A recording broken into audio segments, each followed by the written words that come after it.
민들레교회 주일예배에 오신 모든 분들을 환영합니다. 명절 보내시느라 너무 수고들 많으셨습니다. 우리 함께 바라보시면서 인사 나누시겠습니다. 잘 오셨습니다. 사랑하고 축복합니다. 네, 오늘도 우리를 보좌 가운데 이끄시는 주님의 사랑 안에서 주님을 만나며 예배하면 좋겠습니다. 우리 몸이 불편하지 않으시다면 그 자리에서 일어나셔서 사도신경으로 우리의 신앙을 고백하겠습니다. 전능하사 천지를 만드신 하나님 아버지를 내가 믿사오며 그 외아들 우리 주 예수 그리스도를 믿사오니 이는 성령으로 잉태하사 동정녀 마리아에게 나시고 본디오 빌라도에게 고난을 받으사 십자가에 못 박혀 죽으시고 장사한 지 사흘 만에 죽은 자 가운데서 다시 살아나시며 하늘에 오르사 전능하신 하나님 우편에 앉아 계시다가 저리로서 산자와 죽은 자를 심판하러 오시리라.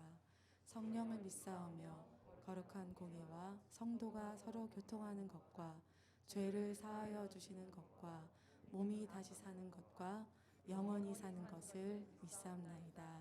아멘.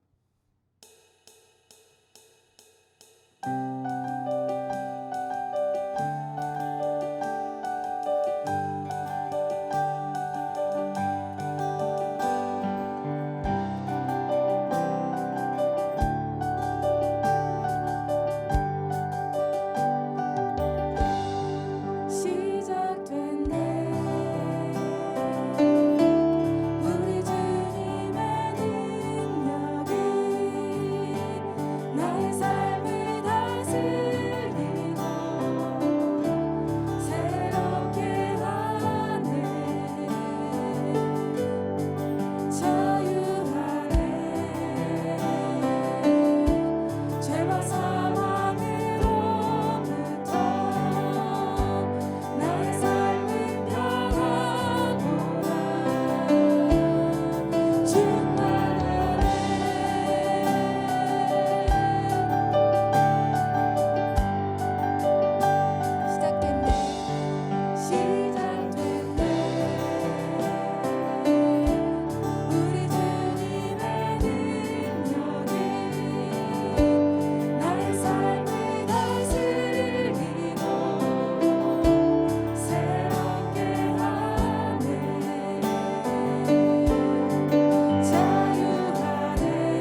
하나님 아버지, 우리 예배 가운데에 주의 성령으로 기름 부어 주시고 오늘도 주님 앞에 우리의 마음을 드려 주님을 바라보며 주님을 의지하며 주님을 사랑하며 주님의 음성을 기대하며 주님의 음성을 듣는 예배가 되게 하시고 주님의 음성으로 인하여 우리의 영혼이 살아나고 주님의 얼굴빛이 이 예배 가운데에 충만하게 비추임으로 이곳이 주의 영광으로 충만한 예배가 되도록 주님의 존귀하시고 영화로우신 이름이 홀로 찬송을 받으시고 경배를 받으시도록 우리를 주의 백성으로 거룩하게 예배자들로 주님 앞에 합당하게 빚으셔서 우리의 삶을 주님께서 기뻐하실 산 제물로 드릴 수 있도록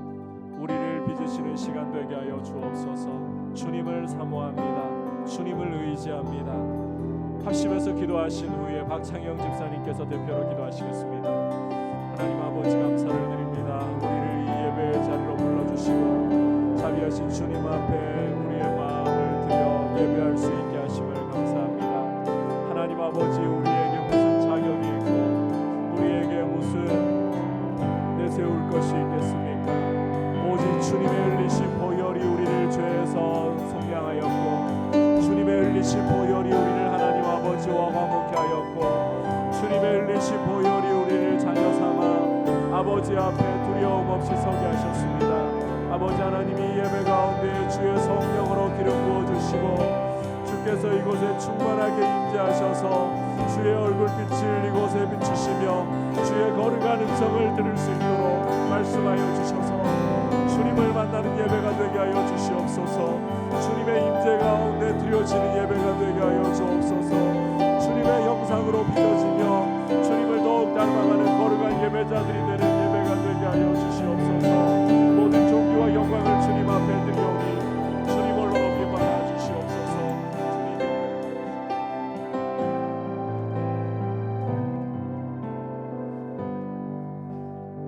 참 좋으신 하나님, 우리의 예배를 받으시기에 합당하신 주님, 주의 백성들이 일주일 동안 세상 가운데 열심히 부지런히 살다가 주일이 되어 영광스러운 예배의 자리에 나오게 하신 은혜를 감사합니다. 우리가 드리는 예배는 오직 주님만 높여드리는 예배가 되기를 소망합니다. 우리의 어떠한 상황이나 감정에 상관없이 주님만 바라보는 신령과 진정으로 드리는 진실한 예배가 되기를 소망하오니 오늘 이 시간 드리는 우리의 예배를 하나님 받아주시옵소서.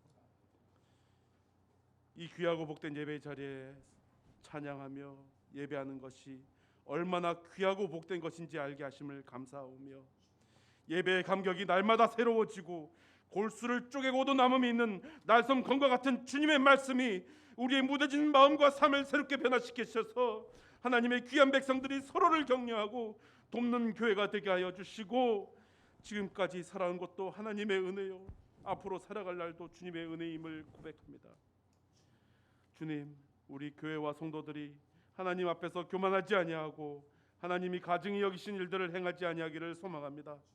세상 가운데 살아갈 때에 선한 마음으로 타인을 대하도록 하시옵고 만난 사람들마다 주의 백성들을 선대하게 하여 주셔서 세상이 알지 못한 거대한 힘, 우리와 함께 하시는 하나님을 그들도 알게 하여 주시옵소서. 늘 하나님과 대화하며 나에게 하시는 주님의 세밀한 음성도 놓치지 아니하며 주의 말씀을 준행하여 선하다 칭함받는 믿음의 백성들이 되게 하여 주시고 75세의 하란을 떠난 모세처럼 우리들도 주의 말씀에 나이와 상관과 어떠한가 상관없이 순종함으로 하나님의 마음을 시원하게 해드리는 주의 백성들 되도록 하여 주시옵소서. 하나님을 향하여 기도할 때에 주님을 기다리며 은밀한 말씀 중에 말씀하신 주님의 음성을 듣는 양들이 되기를 소망합니다. 육신의 고통 속에 매인 주의 백성들에게 주님의 치유의 손길과 놀라우신 은혜를 기대하오니 주님, 이 백성을 불쌍히 여겨 주시고 긍휼과 치유의 은혜를 베풀어 주시옵소서. 주의 백성들이 주님 앞에 예물을 드릴 때에 기쁨과 감사함으로 드리오니 기쁘게 받아주시옵고 교회와 공동체, 이웃과 열방을 향한 주님의 신묘막측하신 큰 계획 안에 순종과 믿음으로 행하는 믿음의 성도들을 코로나와 오미크론 전 세계적으로 맞닥뜨린 인플레이션으로 힘든 경제 상황 속에서 긍휼의 하나님께서 불쌍히 여겨주시고 보살펴 주시옵소서. 이 땅에 존경받던 교회의 지도자들이 교회 세습과 비리 등으로 수많은 성도들에게 크나큰 상처를 주었고 그 후유증으로 전국의 많은 교회들이 주의 백성들이 지금도 고통으로 신음하는 모습을 보게 됩니다. 주님, 주님의 피로 값주고 사신 교회들에게 치유와 회복의 역사들이 일어나 말씀과 기도와 찬양으로 기쁨의 복된 소식을 전하는 본연의 모습을 회복하게 하여 주시옵소서. 열방을 향한 주님의 부르심을 받은 선교사님들을 기억합니다. 세계의 여러 곳에서 많은 신음과 고통과 죽음 가운데 묵묵히 주의 길을 가는 주의 일꾼들을 돌보아 주시옵소서. 그들의 삶과 가족들을 지켜주시고 그들을 통해 그들의 지역과 나라와 민족들이 주 앞에 돌아오게 하여 주시고 주님의 사랑을 그들을 통해 알게 되기를 소망합니다. 주의 말씀을 전하는 목사님과 동역하는 교육자들을 지켜주시고 늘 말씀으로 중심이 바로 선 주의 일꾼들이 되게 하여 주시옵소서.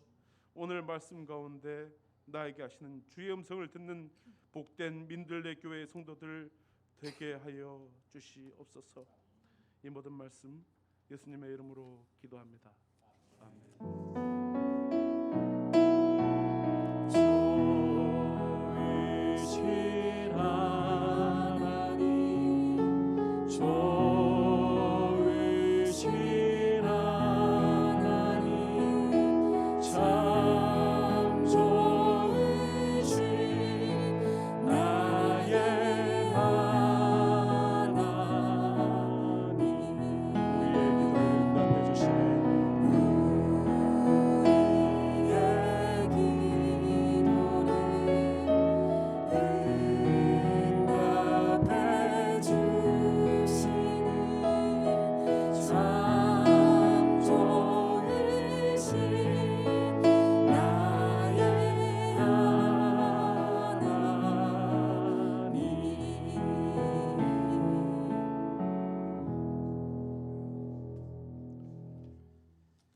교회 소식 주보를 참고해 주시기를 바랍니다. 현행 거리두기가 2주간 연장이 되어서 20일까지 그대로 지속이 됩니다. 예배 참석 인원은 기존대로 접종 구분 없이 50%까지 그리고 사적 모임은 6인까지 가능합니다. 지금 오미크론이 명절 이후에 폭증하다 보니까 어디에서 또 이 확진자들이 터져 나올지 우리 안에서도 언제든지 일어날 수 있다는 것을 염두에 두시고 가급적이면 이때에 조심을 해서 교회가 지금 하나의 시험대에 올라 있는 것 같습니다. 방역 정책이 어떻게 교회에 적용될지 아직 겪어보지 않고는 모르는 상황이기 때문에 함께 조심하고 또 이 상황이 계절 독감처럼 하루속히 잘 종식될 수 있도록 기도해 주시기를 바랍니다. 그리고 금주 피택자 교육은 소교리 문답 3, 4과 오늘 오후 4시에 줌으로 진행을 하도록 하겠습니다. 이제 주님 앞에 봉헌 드리도록 하겠습니다.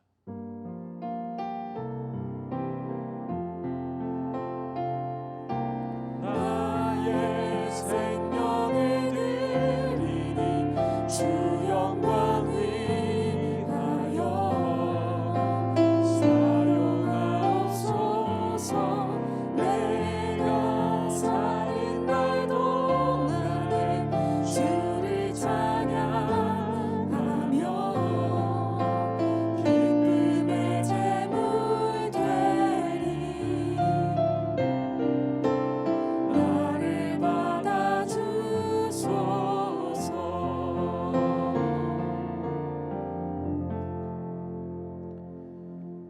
하나님 아버지, 주님 앞에 이 시간 예물을 올려드립니다. 이 예물이 우리의 사랑과 믿음의 고백을 담아 주님 앞에 올려드리며 주님께서 우리 삶의 모든 순간에 참된 생명이 되시고 호흡이 되시고 우리 삶의 필요를 아시고 영광 가운데 공급해 주시는 분이심을 고백하고 또 주님을 의지하는 모습으로 드리는 예물 되게 하여 주옵소서. 우리 삶의 순간순간마다 주님 주시는 기쁨과 평강이 충만하게 하여 주시고 주님과 동행하는 이 기쁨이 날마다 새롭도록 성령으로 우리 성도님들의 걸음을 주장하여 주옵소서. 예수님의 이름으로 기도드립니다. 아멘. 할렐루야. 이 시간 주시는 하나님의 말씀은 로마서 5장 12절에서 21절까지의 말씀입니다. 로마서 5장 12절에서 21절, 함께 18절에서부터 21절까지 교독하도록 하겠습니다. 18절에서부터 21절까지 교독하겠습니다. 그런즉 한 범죄로 많은 사람이 정죄에 이른 것 같이 한 의로운 행위로 말미암아 많은 사람이 의롭다 하심을 받아 생명에 이르렀느니라. 한 사람이 순종하지 아니함으로 많은 사람이 죄인 된 것 같이 한 사람이 순종하심으로 많은 사람이 의인이 되리라. 율법이 들어온 것은 범죄를 더하게 하려 함이라. 그러나 죄가 더한 곳에 은혜가 더욱 넘쳤나니 이는 죄가 사망 안에서 왕노릇한 것 같이 은혜도 또한 의로 말미암아 왕노릇하여 우리 주 예수 그리스도로 말미암아 영생에 이르게 하려 함이라. 아멘. 옆에 분들과 인사 나눌까요? 사랑하고 축복합니다. 성령 충만하십시오. 지금 북경에서는 동계 올림픽이 진행 중에 있습니다. 우리 대표 선수들의 선전을 바랍니다. 한 나라 한 국민을 대표한다는 것은 막중한 책임을 진다는 뜻입니다. 그만큼 대표는 큰 영향을 끼치기 때문입니다. 따라서 누가 대표가 되느냐, 이것은 굉장히 중요한 일이 아닐 수가 없다라는 점을 우리가 생각을 해야 합니다. 지난 시간까지 믿음으로 의롭다 하심을 얻는 것이 우리 성도들에게 가져다 주는 축복에 대해서 함께 말씀을 살펴보았습니다. 믿음으로 의롭다 하심을 얻음으로써 성도는 하나님과 화평을 누리고 하나님의 영광을 바라고 즐거워하는 자리에 서 있게 되었습니다. 뿐만 아니라 우리 주 예수 그리스도로 말미암아 구원의 보증을, 구원의 안전을 보증받을 수 있고 하나님 안에서 즐거워하는 삶을 누리게 되었습니다. 오늘 말씀은 첫사람 아담과 둘째 아담이신 예수 그리스도의 대조를 통해서 성도에게 어떤 은혜와 축복이 임하게 되었는가 하는 점을 보여주는 말씀입니다. 인류의 두 대표의 대조를 통해서 성도에게 임한 축복을 부각시켜 보여주는 말씀이라는 겁니다. 함께 말씀에 귀를 기울이면서 이제 주시는 메시지를 듣도록 하겠습니다. 먼저는 첫사람 아담으로 말미암아 어떤 결과가 오게 되었는가, 첫사람 아담으로 말미암아 12절을 함께 보겠습니다. 그러므로 한 사람으로 말미암아 죄가 세상에 들어오고 죄로 말미암아 사망이 들어왔나니 이와 같이 모든 사람이 죄를 지었으므로 사망이 모든 사람에게 이르렀느니라. 함께 읽은 말씀에서 한 사람은 첫사람 아담, 우리 조상인 아담을 가리키고 있습니다. 인류의 조상인 아담으로 말미암아서 죄가 세상에 들어왔다라고 말씀을 하고 있습니다. 원래 하나님이 지으신 처음 세상에는 죄가 없었고 죄라는 것 자체를 몰랐습니다. 그러나 우리 조상 아담이 하나님이 금하신 선악을 알게 하는 나무 열매를 따먹음으로 말미암아 죄가 세상에 들어왔습니다. 나무 열매 하나 따먹은 게 뭐 그리 대수라고 이게 죄를 세상에 가져왔나, 이렇게 생각하시는 분이 혹 계실지도 모르겠습니다만, 이 선악을 알게 하는 나무 열매를 따먹지 말라, 이것은 단순히 나무 열매 하나 먹지 못하게 하는 그런 류의 명령이 아닙니다. 하나님이 나무 열매 하나 아까워서 못 먹게 하시는 그런 명령이 아니라는 거예요. 오히려 이것은 인간의 본질과 본분에 대해서 보여주는 명령입니다. 원래 우리 인간은 창세기 2장 7절에서도 보여주고 있지만 하나님이 흙으로 빚으시고 그 코에다 생기를 불어넣으심으로 살아있는 존재가 되게 하신 것입니다.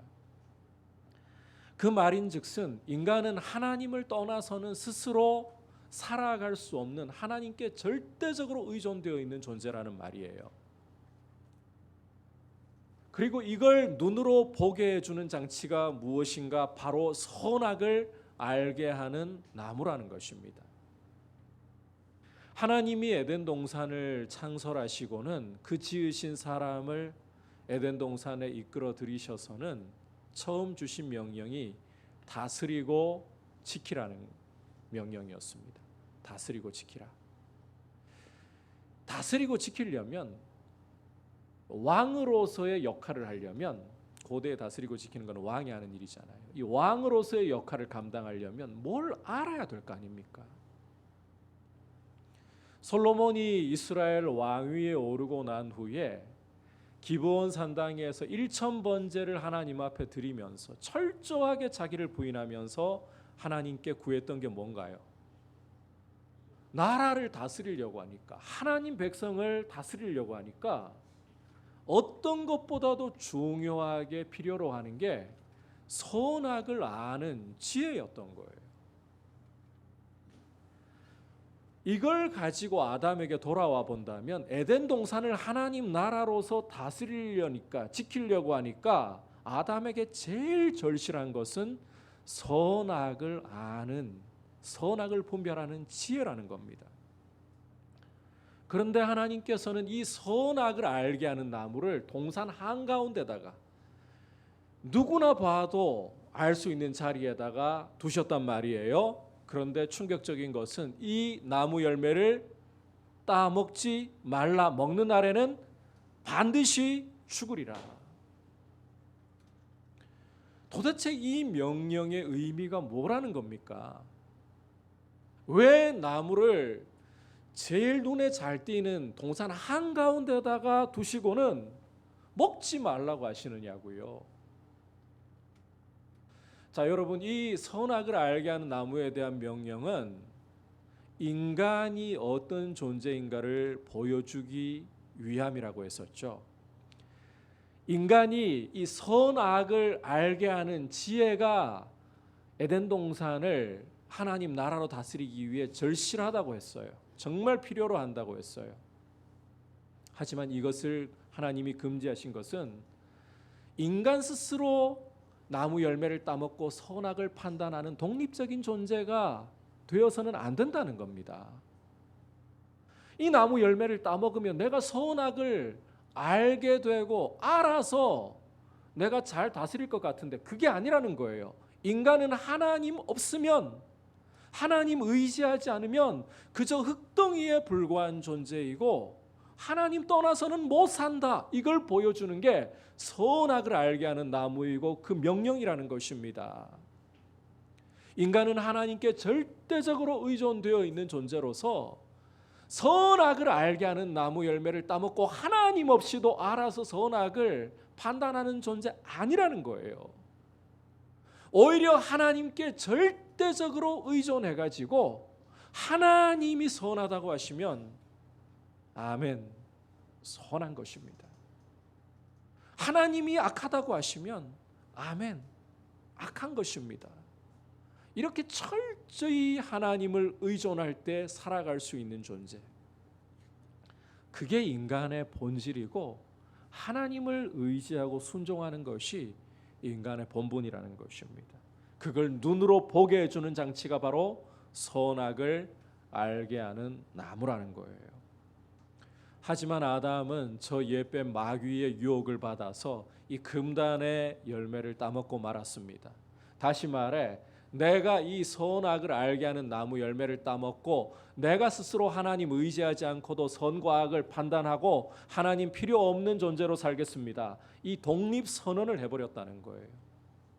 여러분, 이렇게 하나님의 왕이심을 거부하고 내가 스스로 왕이 되어 스스로 내가 선과 악을 결정하면서 살아가겠다. 이게 바로 죄라는 것입니다. 아담이 이 금단의 열매를 따먹음으로써 죄가 이렇게 세상에 들어오게 된 거예요. 이게 바로 죄의 뿌리인 거예요. 하나님을 반역하는 것. 이렇게 첫사람 아담 때문에 죄가 세상에 들어오게 되었고, 죄를 알지 못하던 세상이 드디어 죄 가운데 처하게 된 것입니다. 그런데 이 죄라는 것에는 단짝 친구가 있습니다. 죄가 세상에 들어오면서 이 단짝 친구가 함께 따라 들어왔는데 그게 바로 사망이에요. 자, 주목할 것은 아담 한 사람이 범죄했지만 이 아담 한 사람은 인류의 시조이고 인류의 대표가 되는 사람입니다. 따라서 이 아담의 피를 물려받고 태어나는 모든 사람은 죄 가운데서 태어나게 되는 거예요.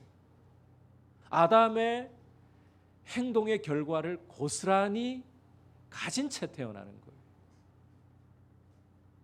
그러다 보니까 죄 가운데 태어나니까 단짝 친구가 따라올 수밖에 없겠죠. 뭐가 따라 들어오는 겁니까? 죽음이 온 인간들 가운데 따라 들어오고 죽음이 군림하게 되는 것입니다. 이게 바로 인생이 처한 현실, 인생이 처한 처지라는 거예요. 하지만 죄가 세상에 이렇게 들어와서 만연해져도 그 죄가 죄인 줄 모르면 어떻게 되는가? 자, 13절 함께 읽어보겠습니다. 죄가 율법이 있기 전에도 세상에 있었으나 율법이 없었을 때에는 죄를 죄로 여기지 아니하였느니라. 율법이라는 것은 우리가 앞선 로마서 3장 19절과 20절에서도 보았지만 죄를 깨닫게 해주는 거울 역할을 하는 것이다. 지켜서 의를 얻는 용도가 아니라 죄를 깨닫게 해주는 거울 역할을 하는 것입니다. 그런데 이 율법이라는 것은 죄가 세상에 들어오고도 유구한 세월이 흐르고 나서야 세상에 주어진 거예요. 아담이 범죄하고도 얼마 안 있다가 율법이 주어진 게 아니라 이스라엘이 출애굽하고 시내산에서 하나님과 언약을 체결하면서 모세를 통해서 받게 된 것이에요. 수천 년의 세월이 흘렀단 말입니다. 그러면 그 사이에 율법이 없다면 과연 이 죄가 세상에 만연해도 이 죄를 죄로 인식할 수 있느냐? 아니요. 죄를 비춰주는 거울이 없기 때문에 어둠 가운데서 더듬는 것과 같아요. 그래서 이 죄가 세상에 있지만 사람들은 죄를 죄로서 제대로 인식을 못하는 겁니다. 하지만 여러분, 이 죄가 세상에 있는데 안 밝혀졌다고 없는 거 아니거든요. 우리 주변의 사물이 어두워서 안 보인다고 없는 게 아니잖아요. 그래서 바울은 14절에서 이렇게 말씀을 하는 겁니다. 14절 함께 읽어보겠습니다. 시작. 그러나 아담으로부터 모세까지 아담의 범죄와 같은 죄를 짓지 아니한 자들까지도 사망이 왕노릇하였나니. 거기까지만 볼게요. 이 아담으로부터 율법을 전한 모세의 때까지 사람들은 이 죄가 세상에 만연해도 죄를 죄라고 제대로 인식하지 않았습니다. 하지만 죄가 세상에 여전히 존재하고 있다. 이 증표가 있어요. 사망이 사람들 위에 군림한다는 거예요. 사람들이 죄 가운데서 태어나서 죄를 율법을 통해 깨닫지 못하면 뻔뻔하게 내가 무슨 잘못을 저질렀는데 오히려 죄를 저지르고도 큰 소리를 치는 세상입니다. 그럼에도 불구하고 사람들이 죄 가운데 있다는 것을 분명히 드러내는 증표가 바로 사람들이 죽음을 피할 수 없다는 거예요. 누구나 한번 태어나면 반드시 죽음이라는 이 벽 앞에 설 수밖에 없다는 거예요. 이게 바로 인류가 처한 현실이다. 아담 때문에, 아담 한 사람으로 말미암아 이 큰 결과가 온 인류에게 임했다는 거예요. 한 사람의 한 행위였는데 이렇게 어마어마한 결과가 우리 인생에게 임하게 되었다. 이제 다음으로는 예수 그리스도께서 대표로서 인류에게 끼치신 영향을 살펴보겠습니다. 예수 그리스도로 말미암아, 자, 계속해서 여러분께서 14절 끝부분을 보시면 바울은 아담을 가리켜서 오실 자의 모형이라고 묘사를 하고 있습니다. 여기에서 오실 자라는 것은 바로 예수 그리스도를 가리키고 있어요. 아니, 죄와 사망을 세상에 들인 이 아담이 어떻게 예수님의 모형이 될 수 있단 말입니까? 자, 그런데 여기에서 바울은 모형이라는 말을 부정적으로 잘못된 용도로 사용하는 게 아니에요. 오히려 대표성이라는 의미로 예수님께 아담에게 연결해 가지고 이 모형이라는 단어를 사용을 하고 있는 겁니다. 무슨 말인가 하면 첫사람 아담이 인류의 시조로서 인류의 대표가 되잖아요. 그리고 그 아담 한 사람의 행위가 모든 사람에게 죄가 임하게 하는, 사망이 군림하게 하는 결과를 낳았잖아요. 예수님도 마찬가지시라는 겁니다. 예수님께서도 새로운 인류의 대표로서, 하나님 백성의 대표로서 예수님이 행하시는 행위가 하나님 백성 전체에게 영향을 끼치고 결과를 가져온다는 거예요. 그런 의미에서 아담이 예수님의 모형이다. 대표성이라는 의미에서 모형이다. 이런 의미에서 본다면 예수님은 이제 둘째 아담, 제2의 아담이라고 불리실 수가 있다는 겁니다. 자, 그렇다면 이제 하나님 백성의 대표로서 둘째 아담으로서 예수님의 행위가, 예수님의 행동이 하나님 백성에게 어떤 결과를 가져왔는가, 함께 15절부터 17절까지 조금 길지만 한 목소리로 보겠습니다. 시작. 그러나 이 은사는 그 범죄와 같이 아니하니 곧 한 사람의 범죄를 인하여 많은 사람이 죽었은즉 더욱 하나님의 은혜와 또한 한 사람 예수 그리스도의 은혜로 말미암은 선물은 많은 사람에게 넘쳤느니라. 또 이 선물은 범죄한 한 사람으로 말미암은 것과 같이 아니하니 심판은 한 사람으로 말미암아 정죄에 이르렀으나 은사는 많은 범죄로 말미암아 의롭다 하심의 이름이니라. 한 사람의 범죄로 말미암아 더욱 은혜와 의의 선물을 넘치게 받는 자들은 한 분 예수 그리스도를 통하여 생명 안에서 왕노릇하리로다. 자, 우리가 함께 읽은 이 말씀에서 은사, 선물, 이 두 단어는 같은 뜻이라고 보시면 됩니다. 먼저 15절에서 이 은사는 그 범죄, 즉 아담의 범죄와 같지 않다라고 말씀을 하고 있습니다. 여기에서 이 은사라는 것은 15절 후반부에서 말씀하는 것처럼 하나님의 은혜와 한 사람 예수 그리스도의 은혜로 말미암은 선물을 가리키는 것입니다. 좀 더 구체적으로 예수님이 우리 죄를 위해 십자가에 죽으시고 우리를 의롭다고 하시려고 다시 살아나신 것을 말씀하는 거예요. 은사라고 하면 예수님이 십자가에 죽으시고 우리를 의롭게 하시려고 부활하신 것, 이렇게 생각하시면 됩니다. 이 은사는, 이 은혜의 선물은 첫사람 아담의 범죄와 같지 않아요. 여러분, 이 아담의 범죄에는 어떤 결과가 따라왔습니까? 두 가지 결과가 따라왔어요. 심판이 따라와서 정죄가 인류에게 이루어졌습니다. 심판이 따라와서 정죄가 이루어졌어요. 두 번째로는 그 때문에 사망이, 죽음이 사람들 위해 왕노릇하게 되어버렸어요. 반면 둘째 아담이신 예수님의 죽으심과 부활은 넘치는 결과를 가져왔다라고 말씀을 하고 있습니다. 첫째로 많은 범죄 가운데에서 의롭다 하심을 가져왔습니다. 죄 사함을 가져왔습니다. 둘째로 죽음이 판치고 왕노릇하는 곳에서 생명이 왕노릇하는 결과를 가져왔습니다. 자, 그러니까 바울은 첫사람 아담의 불순종과 둘째 아담이신 예수님의 순종을 대조함으로써 이 둘째 아담이신 예수님의 순종이 가져온 결과가 얼마나 넘치는 것인가, 얼마나 탁월한 것인가, 이걸 강조하고 있다는 거예요. 둘째 아담이신 예수님의 죽으심과 부활은 첫째 아담의, 첫사람 아담의 죄가 가져온 결과를 뒤집고도 남음이 있다는 것입니다. 18절 19절에서 이 점을 다시 한번 강조해서 보여주고 있습니다. 함께 한 목소리로 18절 19절 읽어보겠습니다. 시작.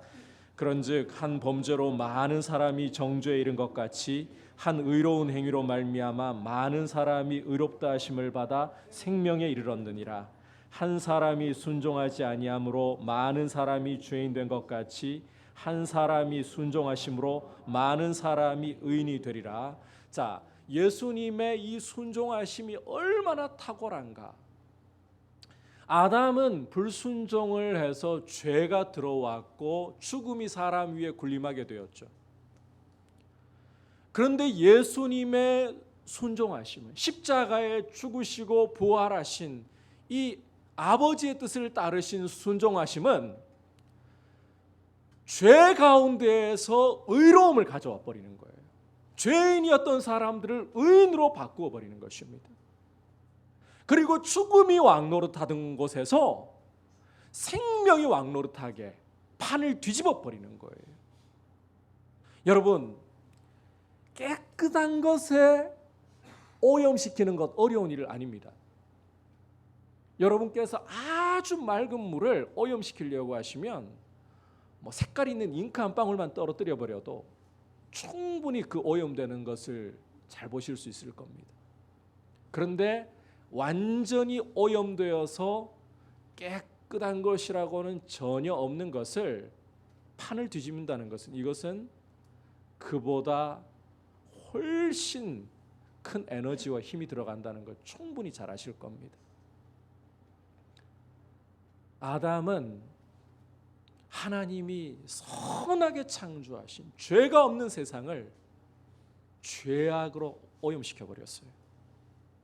그런데 예수님이 아버지의 뜻을 따라서 자기를 십자가에 내어주시고 부활하신 이 순종은 이 죄로 오염되어 있던 판을 의로움으로, 죽음이 왕노릇하던 판을 생명이 왕노릇하는 것으로 뒤집어 버리셨다는 거예요.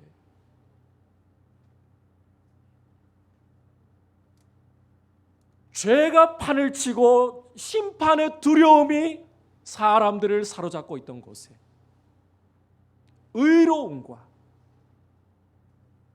생명과 자유의 기쁨이 임하는 이런 결과를 우리 주 예수님이 가져오셨다. 그리스도로 말미암아라는 말 속에는 이 영광, 이 축복이 담겨 있다는 거예요. 그래서 오늘 말씀 20절과 21절은 전체 내용을, 오늘 2절부터 19절까지의 전체 내용을 이렇게 요약을 하고 있습니다. 같이 20절, 21절 한 목소리로 보겠습니다. 시작. 율법이 들어온 것은 범죄를 더하게 하려 함이라. 그러나 죄가 더한 곳에 은혜가 더욱 넘쳤나니 이는 죄가 사망 안에서 왕노릇한 것 같이 은혜도 또한 의로 말미암아 왕노릇하여 우리 주 예수 그리스도로 말미암아 영생에 이르게 하려 함이라. 이 내용이 좀 요약인데 오히려 어려워 보이지만 죄가 넘쳐나게 되는 것은 율법의 역할 때문입니다. 여러분, 죄가 세상에 있어도 율법이 오기 전에는 죄로서 제대로 드러나지 않았다 했죠. 그런데 율법의 빛이 비치면서 율법이 거울 역할하면서 죄를 드러내어서 죄가 넘치게 만들어 버리는 거예요. 그런데 우리 주 예수님의 은혜는 이 죄가 넘치는 곳에 은혜가 더욱 넘치도록 죽음을 생명으로 바꾸는 이런 역사로 완전히 판을 뒤집어 버리셨다라는 것입니다. 여러분, 율법이 임해서 죄가 군림하는 곳에는 죽음이 사람들을 지배해 버립니다. 그러나 은혜가 군림하게 되면 영생이 사람들 가운데에서 군림하게 되고 사람들을 하나님 백성으로 만드는 역사가 일어나게 되는 것입니다. 이게 둘째 아담이신 예수님이 가져다 주신 축복이라는 거예요. 지금까지 우리가 두 인류의 대표의 행동이 가져온 결과를 대조하는 말씀을 보면서 두 인류의 대표가 어떤 영향을 끼칠 수 있는가, 특히 우리 주 예수님이 우리에게 주신 이 은혜가 얼마나 큰가를 함께 말씀을 통해서 보았습니다. 이 말씀을 붙들고서 우리가 두 가지를 좀 힘을 써야 될 것 같습니다. 첫 번째로는 의와 생명을 주시는 대표 아래 줄 서야 한다는 거예요. 여러분, 군대는 줄서기라는 말이 있습니다. 줄 한번 잘못 서게 되면 제대할 때까지 괴롭습니다. 제가 소위 꼬인 기수였어요. 제대하기 3주 전까지 고참이 있었어요. 그것도 위로 고참 1명 정도가 아니고 한 6개월 정도 차이 날 정도로까지 3주 간격으로 고참들이 쭉 줄을 서 있었어요. 꼬인 기수예요. 그러니까 저는 제대하기 3주 전까지 고참들 아래에서 군 생활을 할 수밖에 없었어요. 제 밑에는요, 제대하고 나면 다 비어 있어요. 상병의 왕고참이 되어버린 군번이었어요. 이 줄 한번 잘못 서게 되면 그렇게 군 생활이 달라져 버려요. 그것처럼 우리 인생도 어느 대표 아래에 줄 서느냐, 인생이 달라져 버립니다. 여러분, 아무리 많은 돈을 가지고 아무리 인생의 성공을 거머쥐고서도 아담이라는 첫 인류의 대표 아래에 줄 서 있다면 그 결과는 정죄와 사망에 이르고 마는 것입니다. 늘 말씀드리잖아요.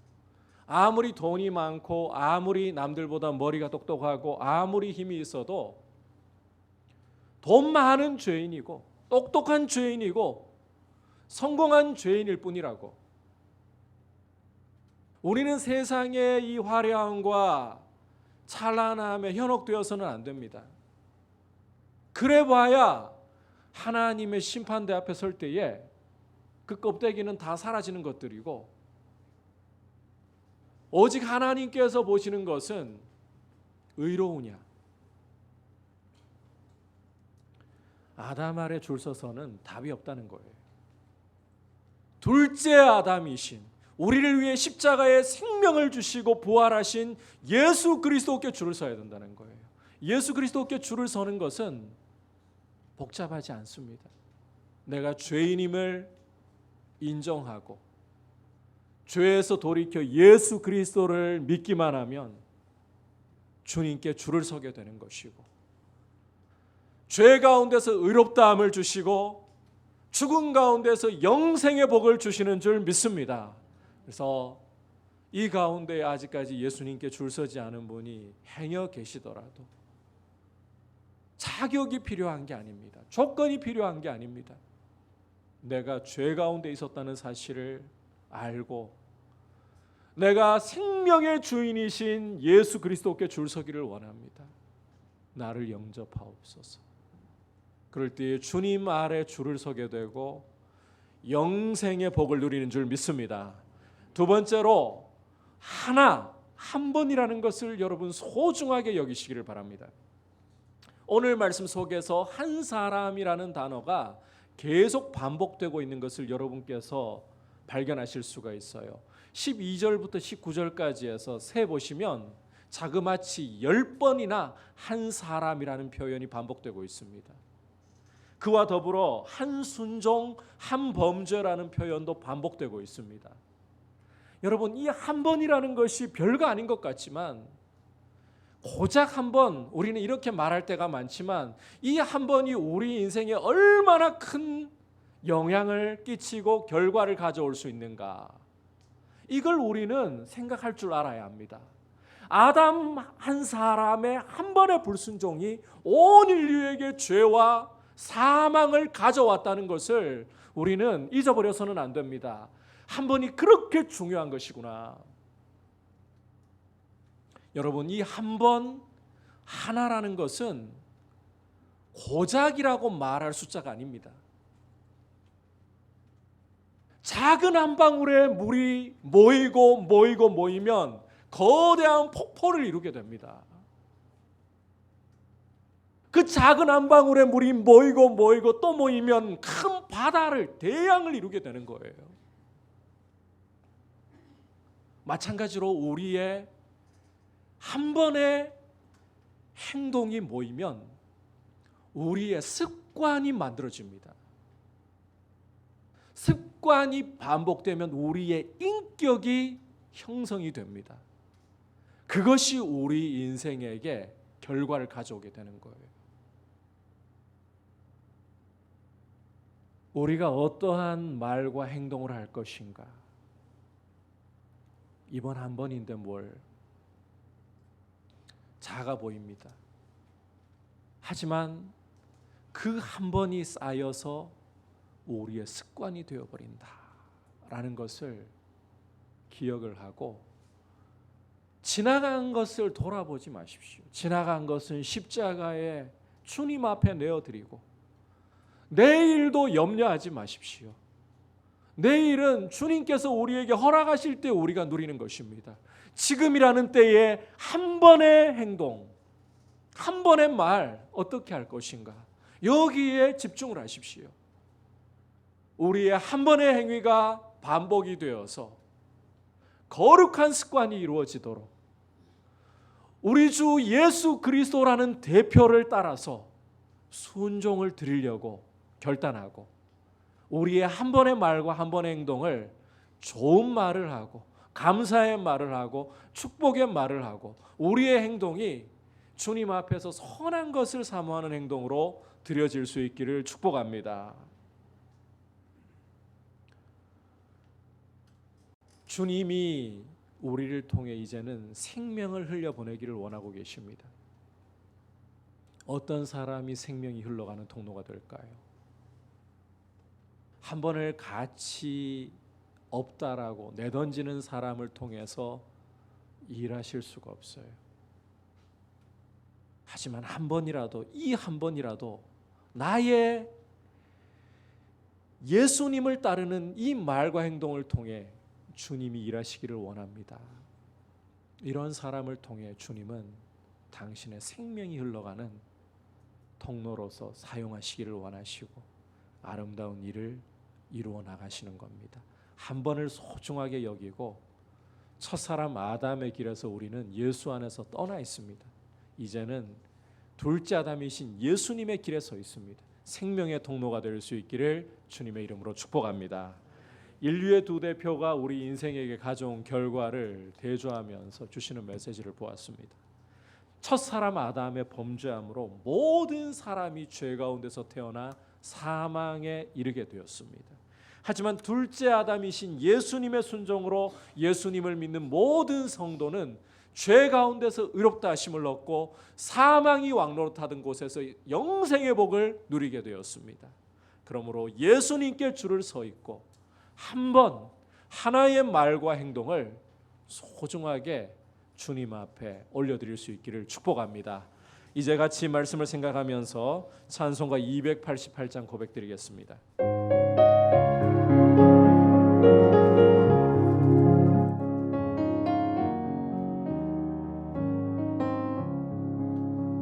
예수를 나의 구주 삼고 성령과 피로써 얻은 날이 이 세상에서 내 영혼이 하늘의 영광 누리도다.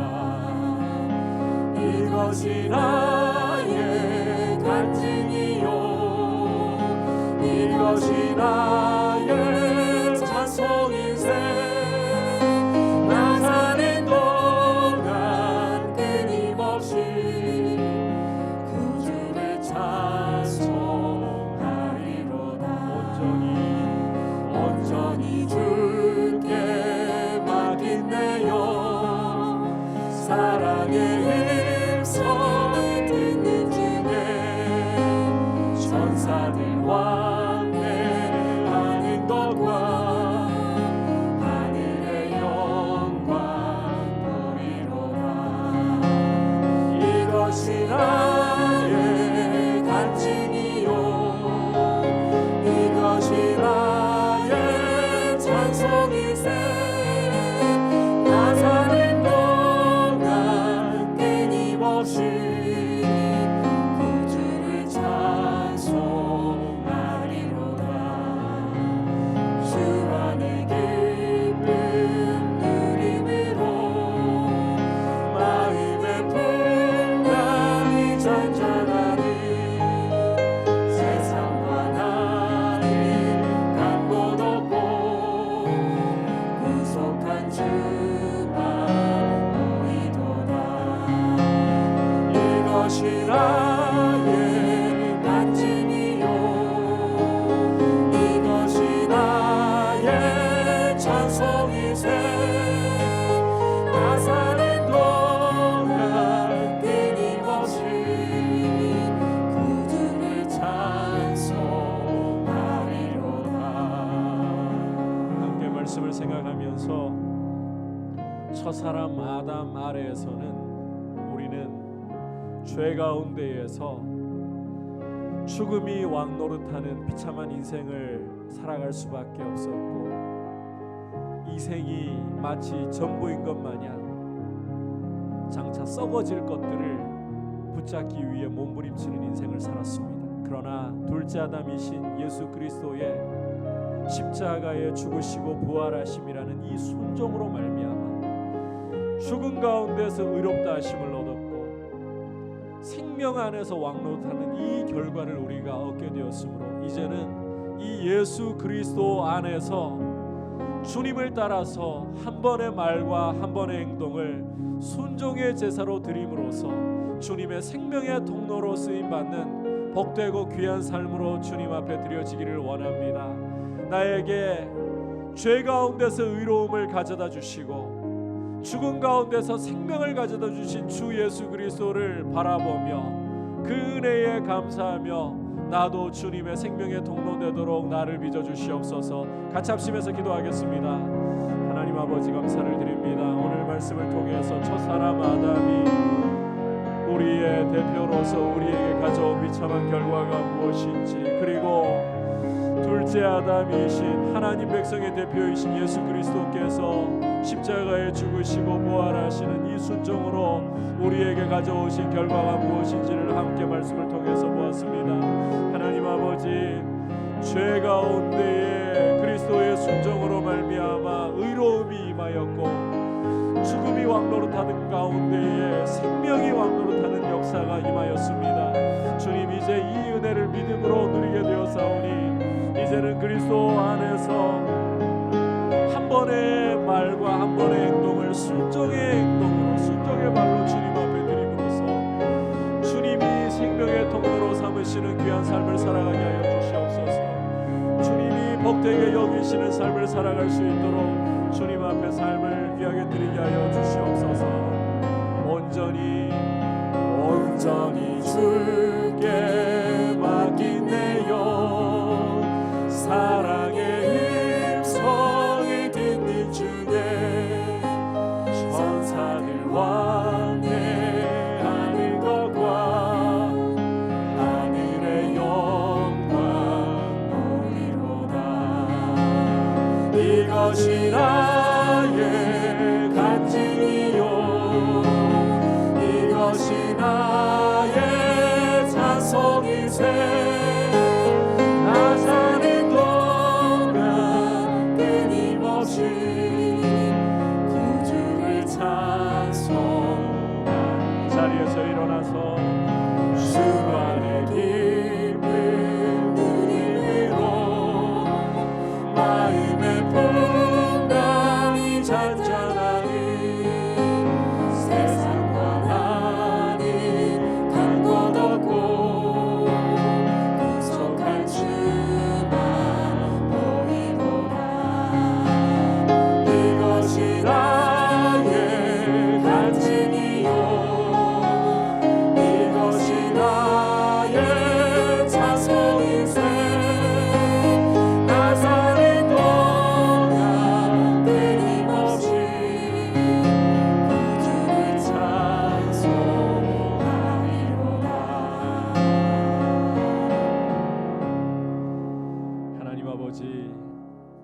첫사람 아담 아래서 우리는 죄 가운데에서 태어나 죽음이 우리 위에 왕노릇하는 비참한 인생을 살아가면서 그것을 제대로 보지 못한 채 세상에 썩어질 것들의 화려함과 쾌락에 우리 마음이 빼앗겨 허무한 길을 살아왔습니다. 그러나 둘째 아담이신 예수 그리스도께서 아버지의 뜻에 순종하여 자신을 십자가에 주시고 죽은 자들 가운데서 부활하심으로 말미암아 죄가 판치던 곳에서 의롭다 하심을 주시고 죽음이 판치던 곳에서 생명이 왕노릇하게 역사하여 주심을 감사합니다. 이 예수님을 믿음으로써 주님께 줄서게 하여 주신 은혜를 감사합니다. 이제는 우리의 삶 가운데 지금이라는 때에 한 번의 말과 행동을 소중하게 여겨서 우리의 말과 행동이 한 번으로 그치지 않고 우리 삶의 습관이 되고 인격이 되어 주님 닮아가게 하여 주시고 생명이 흘러가는 주님의 통로가 되게 하여 주옵소서.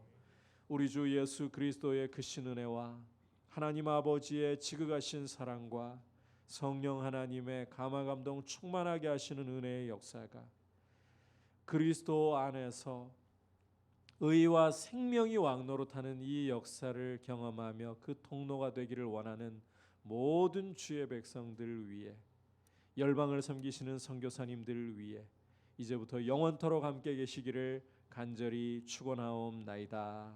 아멘.